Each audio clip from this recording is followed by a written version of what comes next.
For those who seek adventure, this is the Buffalo Roamer Podcast, sharing the people, places, and moments that make a life on the loose worth living. The thing that's going to stick out to you most is when they open up that plane door. The cold is something like you've never felt. The jungle's so thick, even if you had a machete, you couldn't get through it. There's a huge blonde grizzly bear. And when it saw us, this thing put its head down, stomped on the ground, and hissed like an alligator. I just crossed this brutal stretch of desert, and I was really suffering. I'm your host, Will Collins. I'm an adventurer, outdoorsman, and roamer of wild places.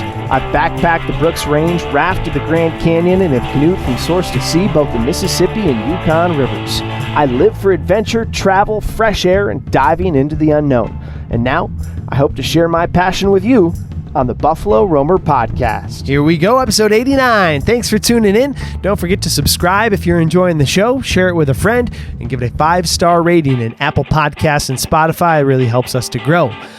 Still got some opportunities to join me on the river this summer for a backcountry canoe adventure. I'm offering fully guided and outfitted backcountry canoe trips with yours truly.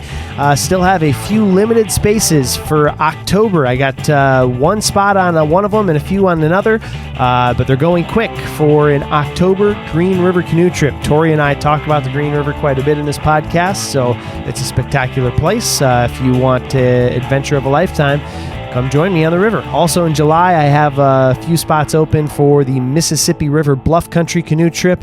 I got a few spots in other trips as well this summer and fall 2024. Check it out at buffaloroamer.com. All the trips and details are listed there, or just shoot me an email, buffaloroamer@yahoo. Always happy to chat whatever it is, but definitely always excited to chat trips. Today's episode is brought to you by SodaPeakOutfitters.com, your gateway to Wyoming wilderness, the Teton Valley, Jackson Hole, and the greater Yellowstone area.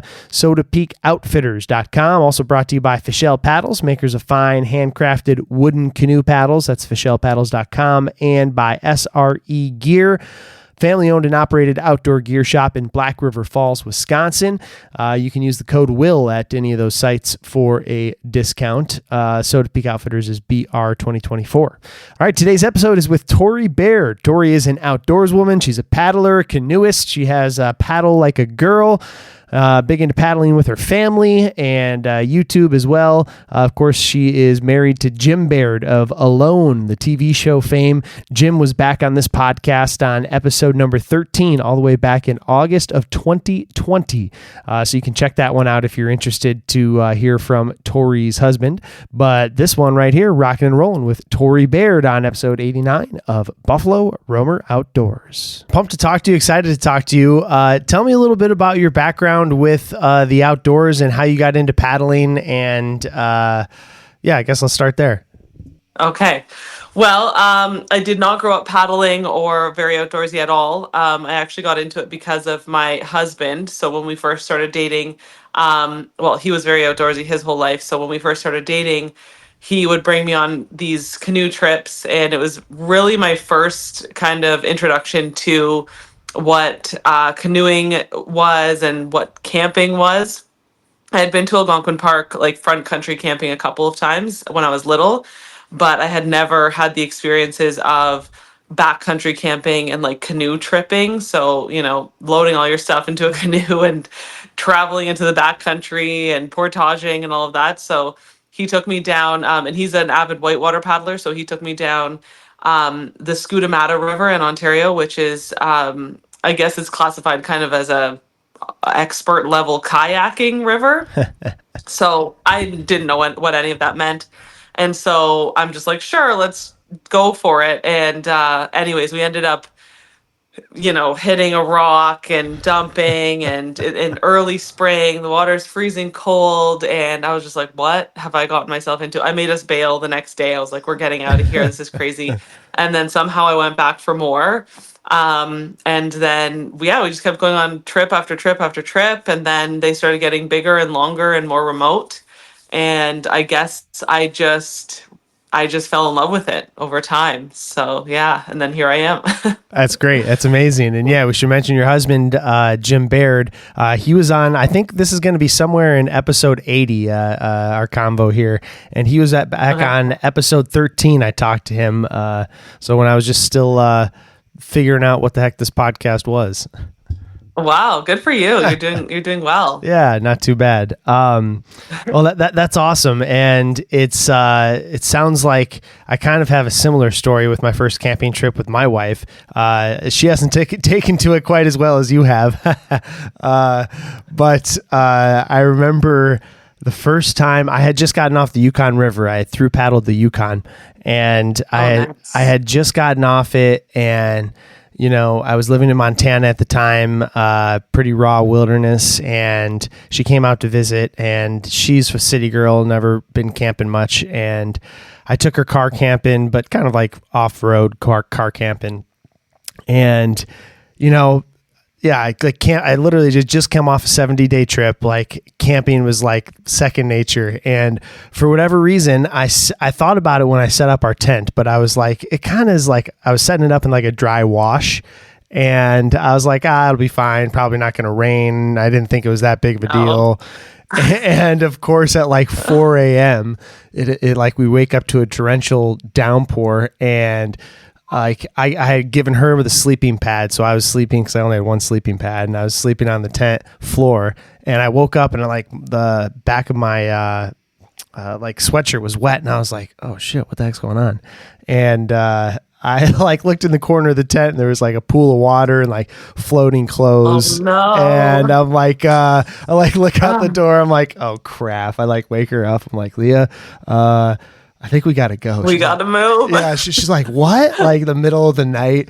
Oh, yeah, those are the times. This was right? Her first camping experience. Her first camping experience. Yeah, she's been out. Oh. She's been out with me a lot since then, but yeah, Okay. and she took it pretty well. We went back into town, and yeah, all our clothes were wet, so she was wearing like my backup camping clothes, and yeah, she took it well enough to still come out and continue to come out, but I think she prefers day paddles, I think. Yeah. Oh, yeah, that's the worst. We actually had that happen to us on our last trip on the Stikine River. So on our last night, we set up in, we set up in a spot that wasn't marked as a campsite on the map. But it was getting late, and we were kind of hoping to find the hot springs the next day. And anyways, we set up camp, and then in the middle of the night, the water starts coming in. We've got the two kids with us. Luckily, we all have air mattresses. So, the sleeping bags didn't get wet, but, we're dragging the kids in the tent in the middle of the night across, this gravel bar, trying to find high ground. It's been raining for, 30 hours at this point. We're just like, it's dark out. It's terrifying. It's so terrifying. So good for her for going back out. Yeah, seriously. Speaking of camping with family, you're active on the social media, and you have a Nat Geo show out now. Is that right? Well, yeah, on Disney Plus. Disney Plus. Okay, awesome. Yeah, it's called Home in the Wild. Awesome. And I love following your stories and all the stuff you do about camping with the family, and with my newborn here. I'm looking forward to getting out with her at some point. How has that changed your paddling and camping, and what are some of the challenges or joys that you get from that? So, I mean, I guess just as far as the types of trips that we choose to go on, that's kind of changed. My first major trip was the East Natashquan in northern Quebec, and it was, lots of rapids, huge portage, the biggest portage I've done in my life. And then now when we're picking trips with the kids, it's like, minimal portages, if any. No rapids unless they're like little swifts that you just kind of float down. But they're still fairly remote. But I mean, we're always so prepared. We just take that extra step to make sure we haven't forgotten anything. Definitely my anxiety level is like way higher. So yeah, I mean, they've just changed as far as where we're choosing to trip, I guess. We're still doing 10-day trips if we can. We did 10 days on the Stikine and 10 days on the French River. And I mean, Hudson's only 2. So, I mean, he's only been around for so long. So, we'll see how things go as he gets older and more mobile. But with him as, you know, a 1 and 2 year old, him running around and wanting to explore, it's definitely been challenging because, you know, one of us has to set up the tent or take down the tent or whatever it is. And the other person is literally just on toddler duty. It's like, I got Huddy, you set up the tent. And that's all you have to do is chase Hudson around because he doesn't want to. He's not interested in whatever activities you offer him. Like, why don't you sit here and play with this sand? He wants to go. So I guess it depends on your kid too, right? Maybe if your kid doesn't want to move too far away from you, or, you know, they can be distracted by activities close by. But Hudson definitely has his father's explorer gene, I think. So that makes it difficult. But we have just kind of scaled back as far as like distance. So, for example, the Stikine, we took 10 days to do it. Probably if it were just Jim and I, we probably, if we powered through, we probably could have done it in like 5 or 6. You know what I mean? So it's really just scaling back and lowering our expectations as far as how long we're on the river each day and just how far we need to make it each day. Totally. Yeah, that's like just, you know, par for the course for children in general, right? No matter what it is. Right, exactly. Takes longer. road it slower. trips included. So yeah. Yeah. Yeah, that's funny. Exactly. What is it that you love about paddling and camping and being in the outdoors? What is it that got you hooked on it when you first started, you know, dipping your paddle in? Yeah, you know, it's so hard to really put into words. I think for me, it's just the character building. I don't know, like I love a challenge. I love overcoming a challenge and like seeing what I'm capable of. And so when I'm put into situations that are challenging, or, you know, like the Natasha one, I always use that as an example. That portage that we had, it was 6 kilometers, but it was through like a dense old burn. So it took us 2.5 days. And it was I genuinely was like, well, we can't do this. Like, we're not doing this. We might as well just call in the heli evac. We obviously can't finish this. This is ridiculous. But it was like, no, you just put one foot in front of the other and expect it to take a long time. Like, we're not planning on finishing this in an hour. It's going to take us 2.5 days. Yeah. And so once I kind of switched my mindset to, oh, you can do this. It just might be harder than you expected. It might take longer than you expected. It totally changed just me for forever. Like I feel like I was able to face harder things in life in general just after doing that one portage. And then I kind of, it's like, you know, after you've summited, you know, I'm not a mountain climber, but like, what's the Everest. What's the biggest mountain that people climb? Yeah, Everest. Everest. Thank you. It's like when you summit Mount Everest, it's like you're depressed because you're like, well, what can I do next? Like, I need something challenging. It's kind of similar, right? Like, I want to do something challenging that's challenging me physically and mentally. And when I can overcome that, I'm like, yes, I did that. What else can I do? And so, yeah, that's one aspect. But then aside from that, I really just love being in the moment. I feel like it forces you to be in the moment because it's so basic. Like, you need food, water, shelter, and there's no outside, you know, kind of fast-paced world things that are imposing on you when you're just sitting by the campfire after having set up your tent and cooked dinner for your family, and it's just so peaceful, and you're removed from all of that hustle bustle. And yeah, I don't know. It's really hard for me to really explain why I enjoy it so much. But I think in the moment, sometimes I'm not even really necessarily enjoying it in the moment at all times. Like, sometimes I'm just like, why am I doing this? This is so stressful. I'm so scared. I'm so worried. And then when I get home, I'm like, oh my God, that was so amazing. I want to go back. I can't wait for the next one. Where are we going to go next? You know? And so, yeah, that's... I know exactly what you mean, and I think you did a wonderful job describing it. I have many of the same feelings. Especially, it's so funny how, like, going out in the woods, for whatever reason, for me and for you too, it seems, and a lot of people, it's like there's a million things that could do it, but for going in the woods is like where, I like challenge myself and like realize, you can kind of ponder life like your, front country life, from a different perspective, like, and just even the things of like appreciating, hot water or, an oven or whatever. Like just the simple things in life that you don't have when you're out there.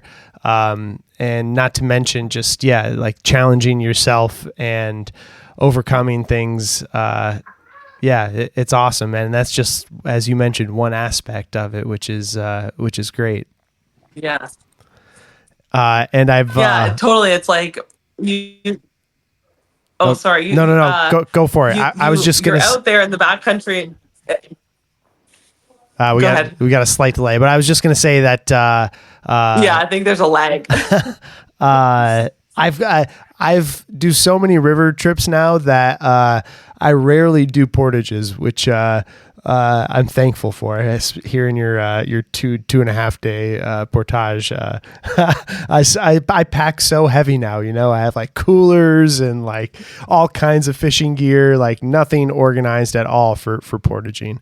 So when it does come up, it definitely sucks even more. Oh gosh. Yeah. Well, it's funny because we're actually paddling. So I'm paddling the Green River in Utah at the end of April. And so it's the Flatwater Canyon. So we have no portages. And so I'm like all excited, like, oh, we can bring like desserts and fun food to make. And like, we can bring the cast iron pans. But then I'm like, oh yeah, we're flying down there. So we still have to scale back the weight for the gear on the flight. So I'm like, oh, kind of defeats. Yeah. Have you done that one before? No portaging thing. Sorry? Have you done that one before? The Green River? I have not. I'm so excited. It looks so beautiful. Oh yeah. You're going to love it. It's epic. I take people on trips there. I have 3 this year. I went twice last year with folks and it's amazing. It's like so stunning and so out there. It's it's one of my favorites. So you're gonna love it, I think. Okay, well maybe I'll have to ask you for some tips on like where the best hikes are and best campsites and stuff like that. Because we're out there we're doing 5 days. So yeah, I'm really excited. Awesome. Do you know which canyon you're doing? Labyrinth or Stillwater? There's 2 canyons. Stillwater. Okay. Awesome. Yeah, there's lots of great stuff. So we're putting in at what's it called? Mineral Bottom. Yep. And then we're finishing at the Confluence. Nice, with the jet boat ride out. With the jet boat, yeah, with Texas Riverways. Sweet. Yeah, it's an awesome trip. You guys are gonna love it. Yeah, I'm down there a lot and taking folks on the river and yeah, it's super special. So yeah, hit me up. We can chat after too, and lots of good spots and lots of good hikes. What are some of the other like epic river trips or fun river trips that you have done in the past or that you're looking forward to? That's one. That one's gonna be a blast. Yeah, that one I'm excited about. Well, so in the past we usually do one big trip a year. So we did the East Natashquan in northern Quebec. That was my first 2-week canoe trip. It was fly in, so it was like super remote. That was a big one for me because, like I said, it was my first one. And then we did the Porcupine River in northern Saskatchewan. That one was a fly in as well, another 2-week trip. And then we did a trip so we went up to the Mountain River in the Northwest Territories. So that was another 2-week trip, fly in. So those are like, 3 years back to back that we did the fly in multi-week trips. Those are definitely by far like the most memorable for me. Hey, it's Will here. I want to take a moment to let you know about our show sponsor and partner, Fischel Paddles, makers of fine, handcrafted wooden canoe paddles. I spent a lot of time paddling rivers and lakes, and Fischel paddles are the best canoe paddles that I've come across. I use the Ray Special model myself, and I outfit all the guided trips that I run with Fischel paddles too, because I think they're the best. Each paddle is handmade by Greg Fischel at his shop in Flagstaff, Arizona, from a single piece of wood. What I love most is the shape and feel of the paddle. Other than being beautiful and efficient, it puts less strain on your shoulders and arms than a typical paddle would, while actually giving you more control and finesse with each stroke. Plus, the shape of the blade just feels right cutting through the water. All paddles are customizable from the type of wood, whether that's cherry, ash, or maple, to laser engravings, and my favorite, which is the leather strap that Greg pins around the shaft so that it doesn't get beat up as you run along the gunnels, prying off or doing the J-stroke in the back of the stern there. So go get yourself a Fischel paddle now and feel the difference. Use the code WILL at checkout. That's WILL to get a free wooden paddle hanger with any paddle purchase. That way you can show off and organize that new handmade paddle. Check them out at FischelPaddles.com. That's FISHELL paddles.com. Fischel Paddles, handcrafted wooden canoe paddles. And then with the family, we did the French River. Geez, now I'm forgetting. Was that last year? The year before, because last year was a Stikine. So yeah, 2022 we did the French River for 10 days, and then we did the Stikine River last year, which was like incredible, but also very, very rainy. I feel so disappointed that it was so rainy because I was so miserable the whole time that I'm like, man. Here we are in this beautiful place and I'm just being so grumpy. But it was an experience. And then this year we're headed to the Yukon and we are going to paddle the Big Salmon River with the kids. Awesome. And then I'm also going to be hiking in Kluane National Park. My sister and I are going to do, I think, like 4 days, a 4-day hike into Observation Mountain and back. So it's just an in and out trip, but it's my sister's first backpacking trip. It'll be my second backpacking trip. So I'm by no means an expert backpacker, but it'll be a lot of fun. That's awesome. All that sounds amazing and sweet. How do you balance filming, and do you balance filming in any of those trips? Because I know, Jim puts out all kinds of awesome stuff. You do as well. How does that tie into all of these trips? Yeah. So, I mean, Jim has made it his job because, he was so passionate about tripping. And he's very creative too. So he just found a way to mesh the two and make it his career. And he's been very successful at it. And so I'm grateful that I get to be a part of these trips and these videos. And so it's a lot of film equipment, batteries, memory cards, and charging the batteries. So we usually have a portable, what's it called? Like a Jackery or a Blue Eddy with us. But so it's a lot to kind of manage because you already have so much gear just for the trip itself. On top of that, you have a huge, Nanook case full of camera gear, and then you have a whole other huge bag full of batteries and charging cables and, solar panels, whatever it is. So you're adding, I don't know how much weight to your outfit. But it's so worth it in the end when you have all this footage to look back on. I look at it and I'm like, it's like your family video on steroids, right? Because you can just watch this film that you made while you're out on these trips. And it's a lot. You can't really do anything without filming it on the trip because it's all about the story, right? So even if getting out of the tent, you want to film yourself getting out of the tent because that's part of telling the story of it's morning time and putting the viewers in the time and place of where you are, right? Cooking breakfast, taking down the tarp, whatever it is, you have to film it. So it took me a while to wrap my head around, I can't just start setting up the tent. I need to set up the camera first and then set up the tent. So it's definitely adds a lot of time. So that's another thing. It's you're already planning to be on the river for, maybe 4 hours. And then you're like, we have to stop. We have to pull over. We have to set up the tripod. We have to film us doing a paddle away. And then we have to paddle back. We have to get out. We have to go get the camera. We have to break down the tripod. We have to put it back in the canoe.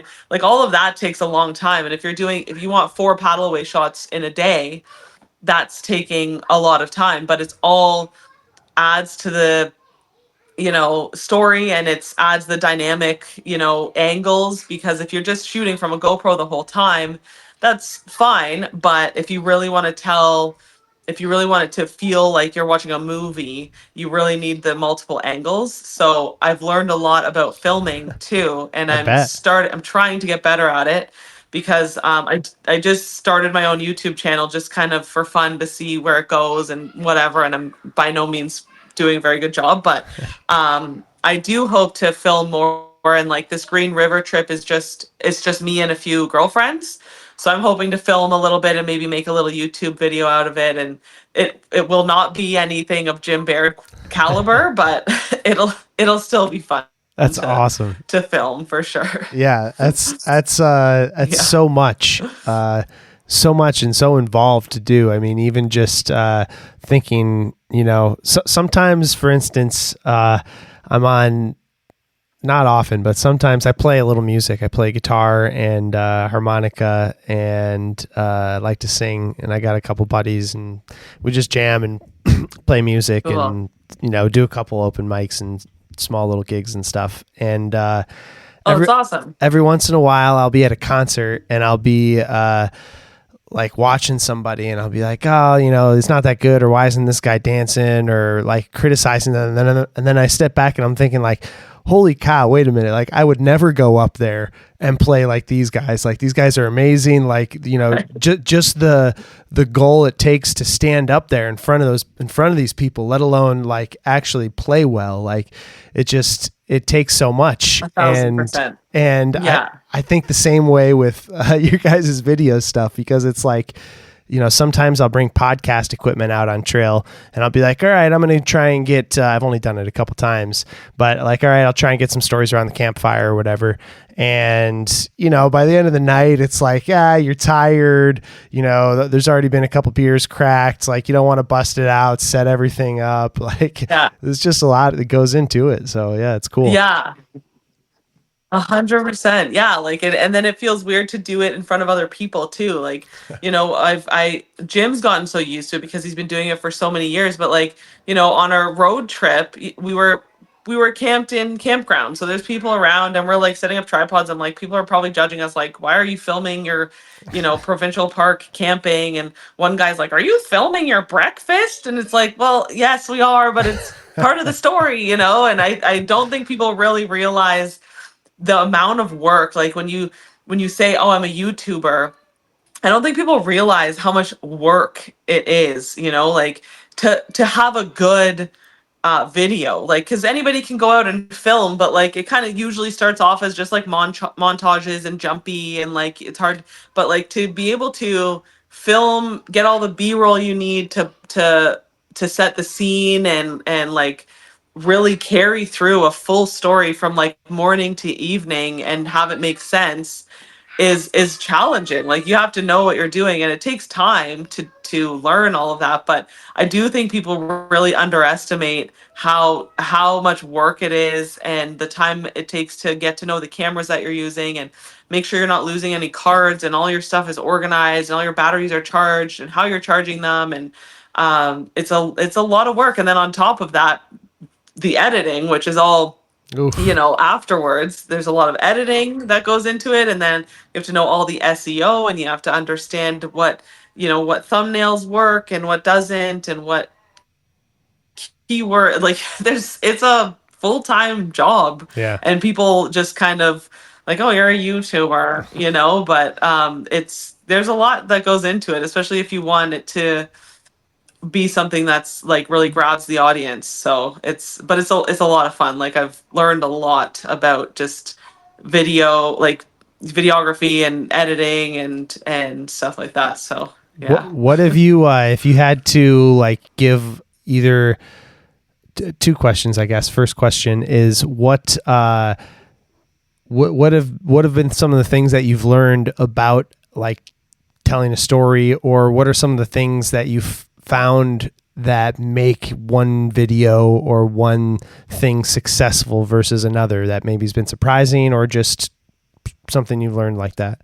Yeah, that's a good question, but it's also kind of hard to answer because I feel like with anything online, it's always just like, why is this video doing so good and this one isn't? Like you put all your time and effort, you're like, this is gonna be the one, and then it's like 2 views, and then this one gets like 100,000 or whatever. It's so hit or miss sometimes. But I know like Jim's done a lot of research, and like, you really have to, today's day and age, like you lose people's attention like that. If there's no like hook right at the beginning, they're gone, right? So like, he watches a lot of like how to's and things like that. And so they say within the first, few seconds of the video, you need to show the viewer what they are to expect in the video. And then you actually have to show it at some point in the video. You don't want to like tease them or, do the clickbait stuff. But also just, I do a lot of editing for like our family videos. And so I'm often like super lazy when it comes to filming. Like I'm like, oh, do we really need to get a shot of that? Or do we really need to do an interview right now? Do we really need to talk about this on camera? But then I'm editing. I'm like, why didn't I just film it? Why didn't I just say the interview? Why didn't I talk about what we're doing? And so anyways, I've learned to just get the shot. Yeah. Just get the shot. That's great. And I understand too. I understand with the podcast. Yeah. It's like technical equipment, things happen, different problems. Sometimes, I've had issues where like, I talk with somebody and, there's a technical problem that I can't figure out. And then, I'm not able to connect with them again. And it's like, I should have just kept rolling with it or whatever. But yeah, you learn as you go, right? Totally. Yeah. Yeah. And I'm assuming you edit your podcast? I do. Yeah. Minimally, but yeah. I try to make it minimally.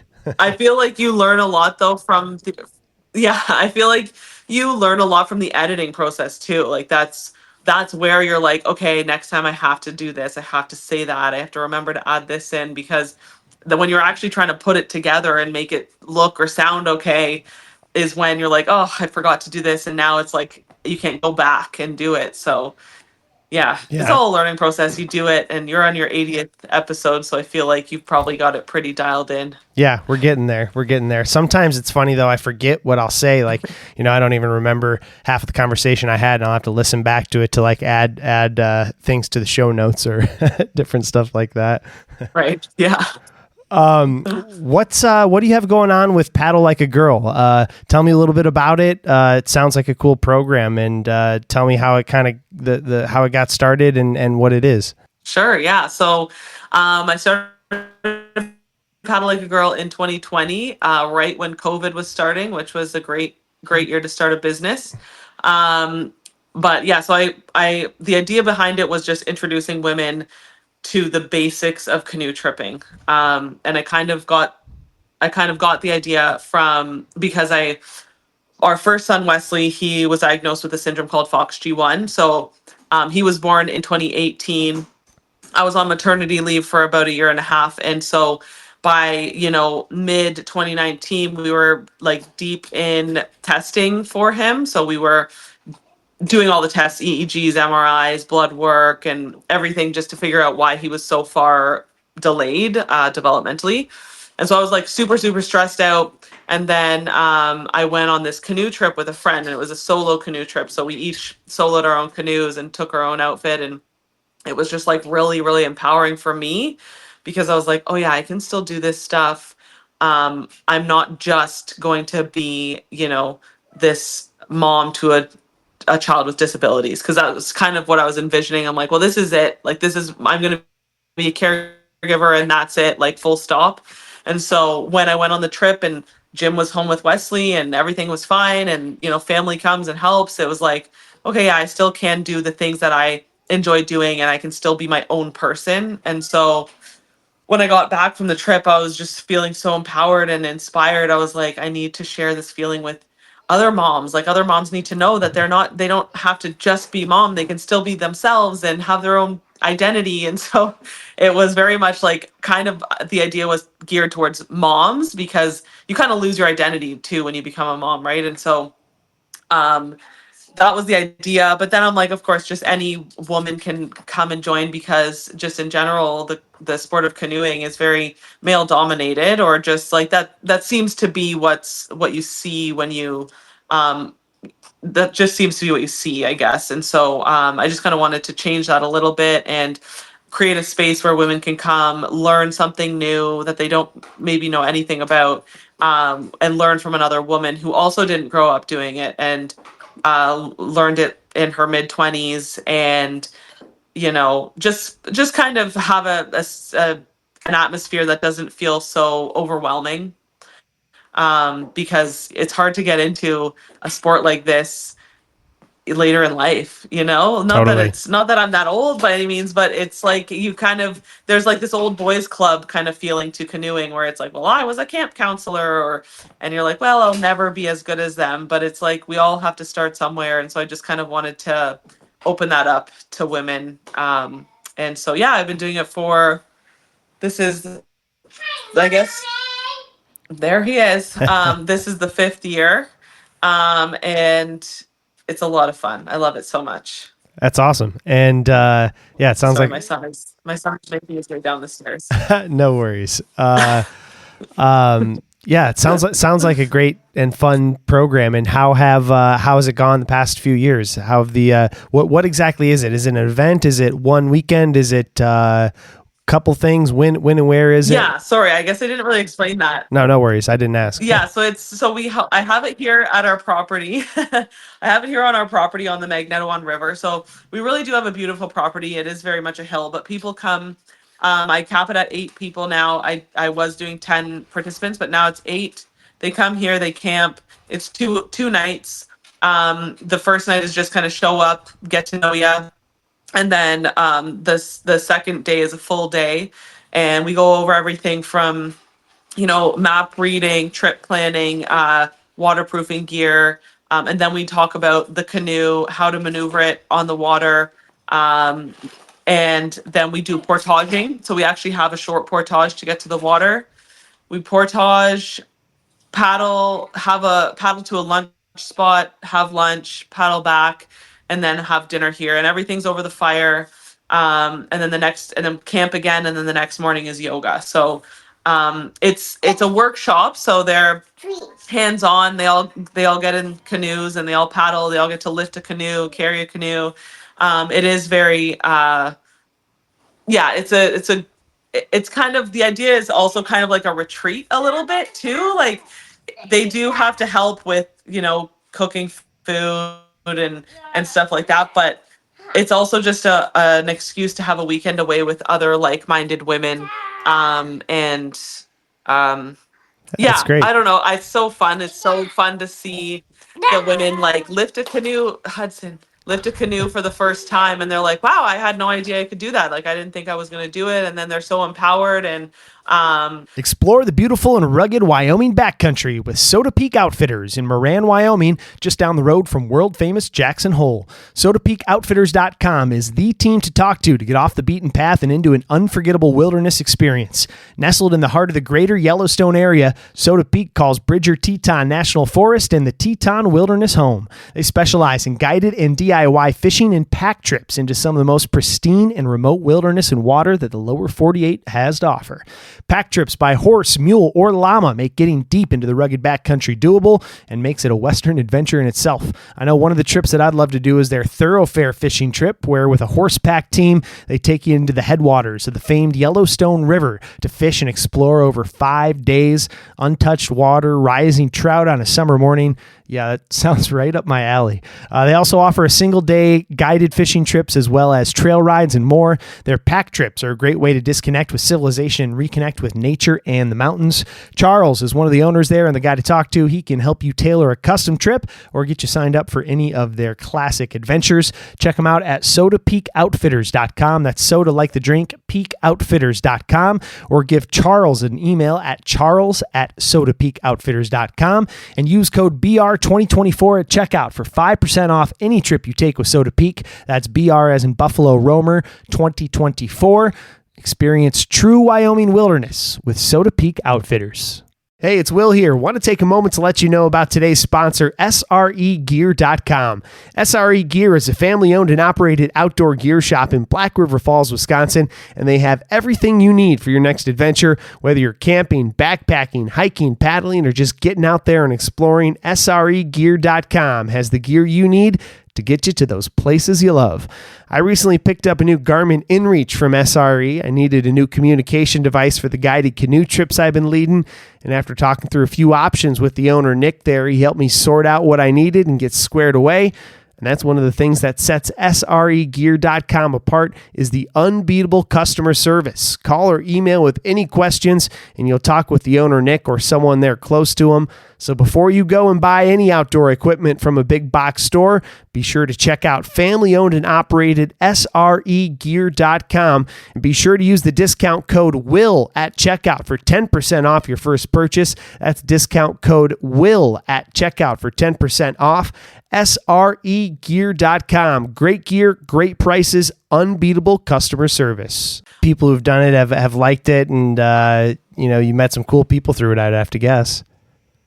Totally, yeah. So it's really, really cool. I feel like I've built this community of people, and so I kind of keep up to date on what's going on with the trips that people are going on. So I've had people who didn't even know what backcountry was or have never been in a canoe before, and now they're planning trips with people that they've met at the workshop, and a lot of them want to go on a paddle like a girl, like alumni trip too. And so it's so much fun. I love following along and seeing what everyone's up to and just seeing who kept in touch. And I just feel like there's this like community of support, and like everyone's kind of cheering each other on. So it's just so much fun. That's great. Very Fulfilling. Yeah. I feel like for beginners too, I like that you're paddling rivers, because rivers can be intimidating as opposed to like a lake, but they just offer so much awesomeness, I think, for lack of a better word. But they can be intimidating to approach for someone new. Technically I live on the river side, but we're on rapids, but we actually portage to it's a lake across the street, but it's a bay off of the Magnetawan River. So technically we portage to the lake, which is actually called, it's a bay off the river. So we paddle and connect with the river and then paddle upriver, but it is basically like a lake-like section. So it's not it's not technically river paddling, but I guess maybe it sort of is. No, either way. But I wouldn't consider it the same as the types of rivers that like we've probably done, but it's still a great intro to paddling. It's a little 2-kilometer portage, but I mean 2-kilometer wouldn't do that to them, but 2-kilometer paddle. And so when you're a beginner and you've never had to steer a canoe before, like 2 kilometers can be pretty far. And then we get to this island and we light a fire and we have a lunch over the fire, and people get the chance to paddle solo and kind of paddle around this island, and it really just so much fun. I couldn't have asked for it to go any better than it is going. So I'm grateful for that. That's awesome. What part of a day on trail is like your favorite part, or do you have one part that you look forward to, like getting into camp, breakfast, being out on the water, all of the above? I would say so after the food barrel has been packed up and put away, and we're sitting by the fire, and it's nothing. There's nothing to do but just relax and go to bed, because I anticipating like packing up the food barrel, and like there's food still lying out and we haven't packed it up yet and it's dark out. I'm still feeling I'm not 100% relaxed, but once I know that the food barrel's been packed up, it's sealed, it's even like hauled off into the bush, I can actually relax and really, really enjoy the moment. Yeah. So I would say that is definitely my favorite part. Sitting by the fire, food's away, tent is set up, beds are ready to go. I just have to sit and relax and enjoy this moment.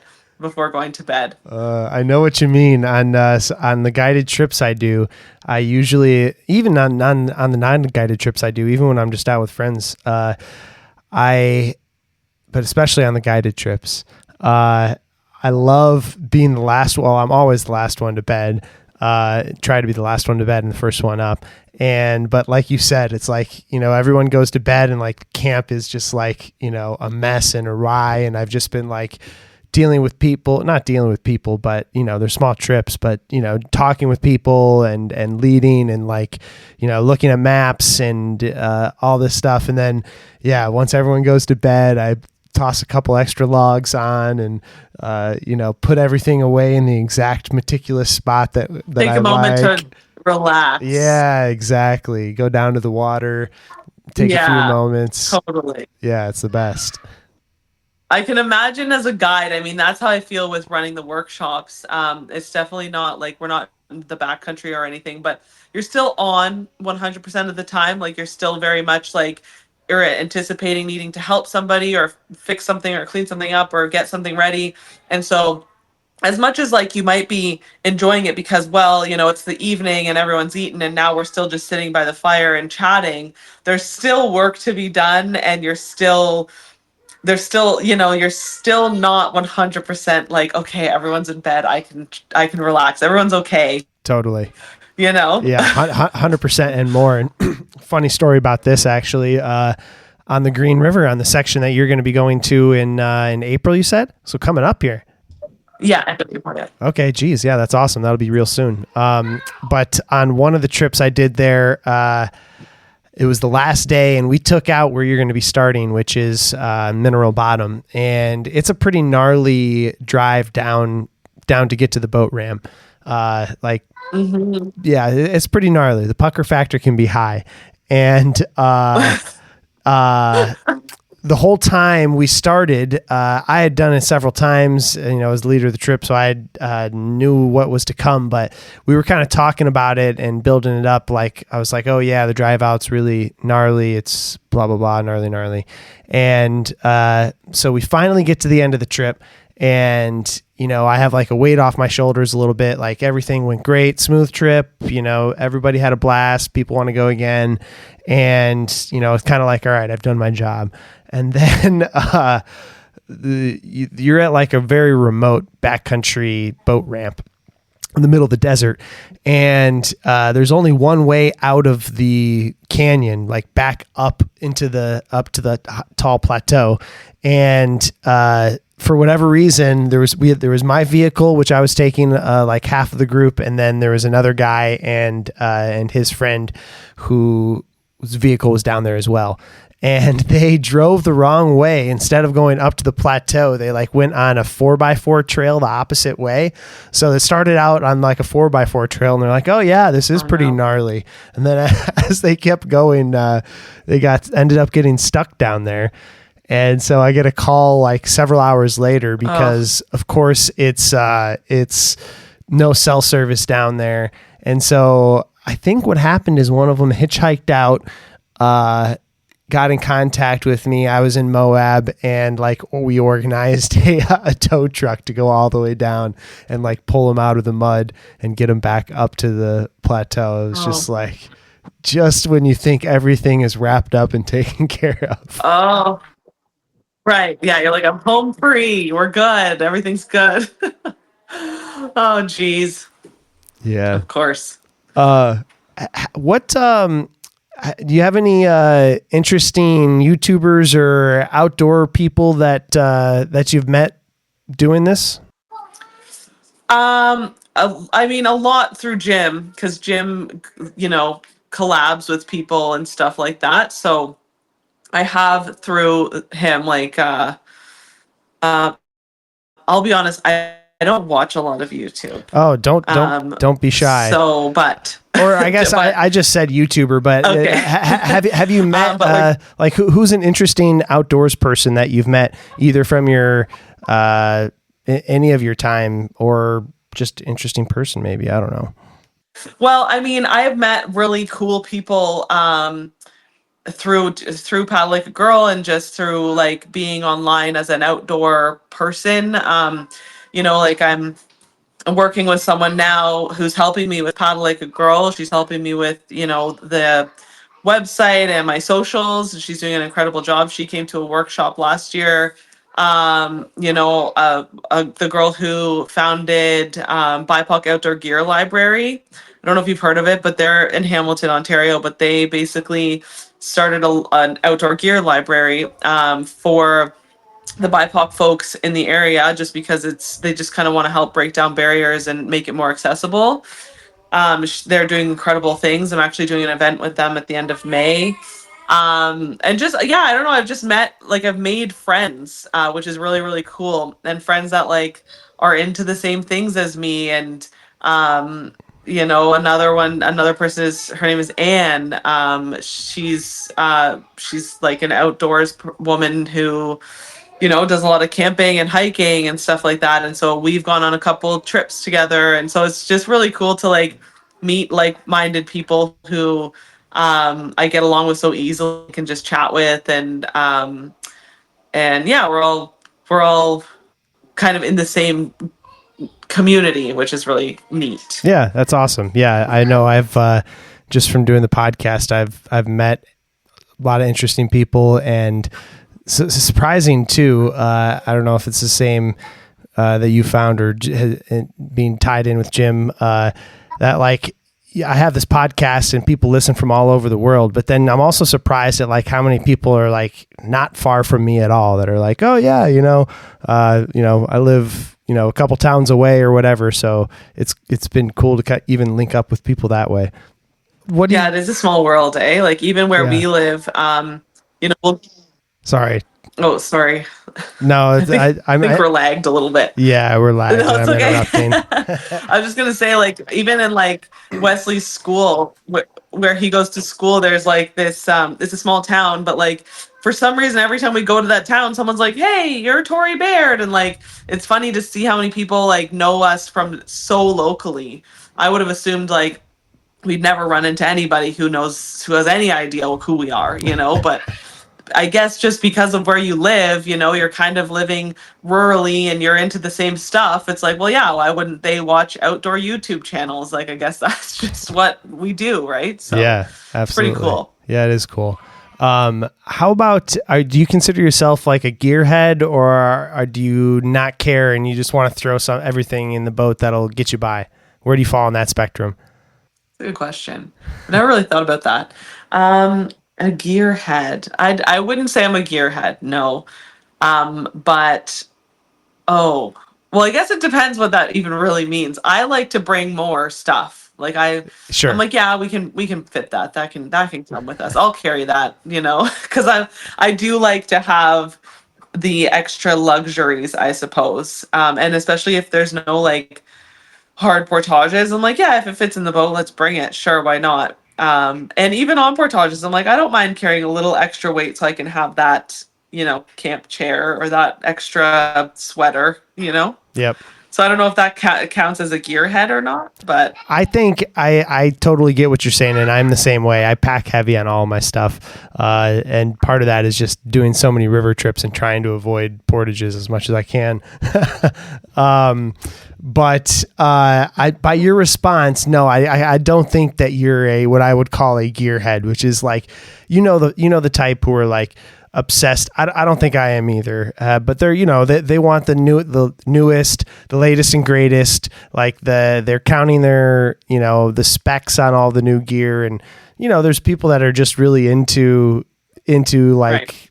The shiny new stuff. And I personally, I've always just kind of been I just want the best thing that works, and I'm going to beat it to hell until it doesn't, Right. Yeah. I'd say we're similar in that way.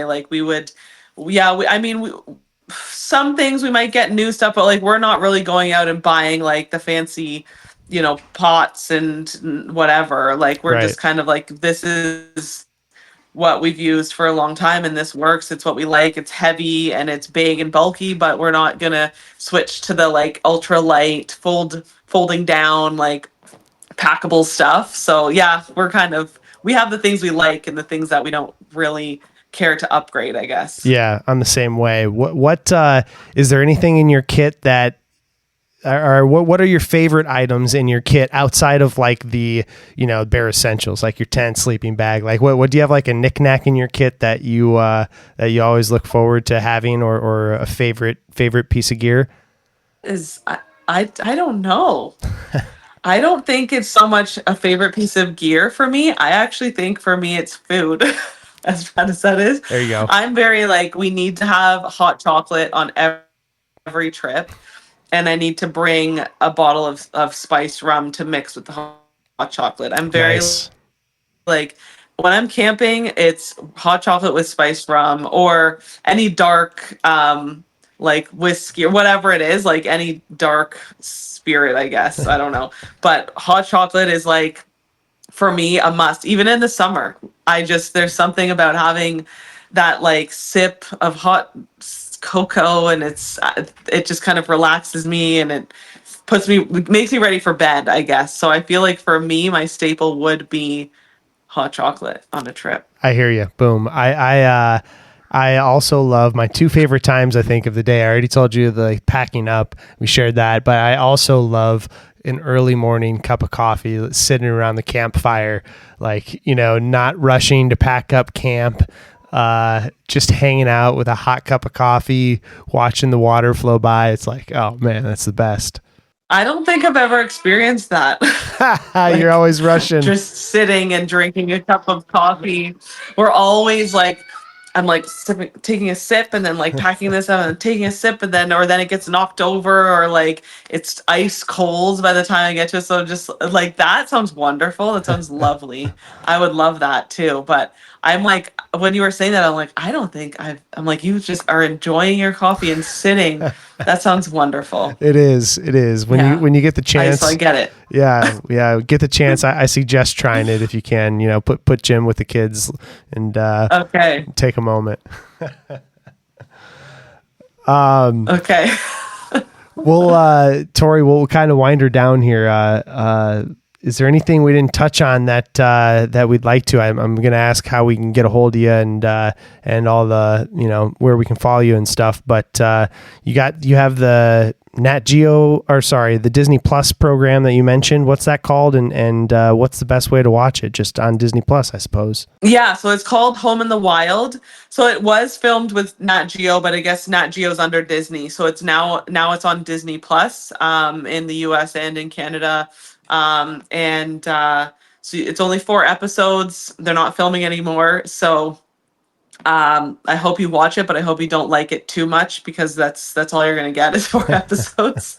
And then otherwise, I think we covered everything. Paddle Like a Girl is my major thing, and I love it so much. So I'm glad we chatted about that. But yeah, you can find me at Paddle Like a Girl _, and my personal one is Tori Goes Outside. Otherwise, I just started a YouTube channel. It's not very good, I'll be honest, and it's also called Tori Goes Outside. But those are my major platforms, is Instagram and I guess now YouTube. But I do have TikTok and Facebook, but it's all the same stuff. So I just cross post it everywhere. But yeah, and then the website is paddlelikeagirl.com. So if anybody's interested in a workshop, we're sold out this year, but next year. There you go. All right, that's awesome. Well, Tori, thanks for taking the time to chat, and maybe we can do it again sometime down the line. Yes, thank you so much. This was really nice. And there you have it. That's episode 89 with Tori Baird on Buffalo Roamer Outdoors. Thanks for tuning in. Hope you enjoyed it. Don't forget, still have opportunities to get out on the river with me for a backcountry canoe adventure this summer or fall 2024. Check out the details at buffaloroamer.com. We have spots still on the Green River trip in Moab, Utah. Spectacular. Tori and I mentioned that one. Also have space on Mississippi River, Lower Wisconsin River. I think that's all I got space for right now. So check them out at buffaloroamer.com. Thank you to SodaPeakOutfitters.com. Charles over there at Soda Peak Outfitters, your gateway to Wyoming wilderness, Teton Valley, Jackson Hole, and Greater Yellowstone area. Thank you to Greg at Fischel Paddles, makers of fine handcrafted wooden canoe paddles, FischelPaddles.com, SREgear.com, family owned and operated outdoor gear shop. What else? Nothing. Go get some fresh air. Enjoy it. Oh, if you want to go listen to Tori's husband again, that's episode 13 of Buffalo Roamer Outdoors with Jim Baird, so you can check that one out. If nothing else, get outside, get some fresh air, and we'll see you downriver.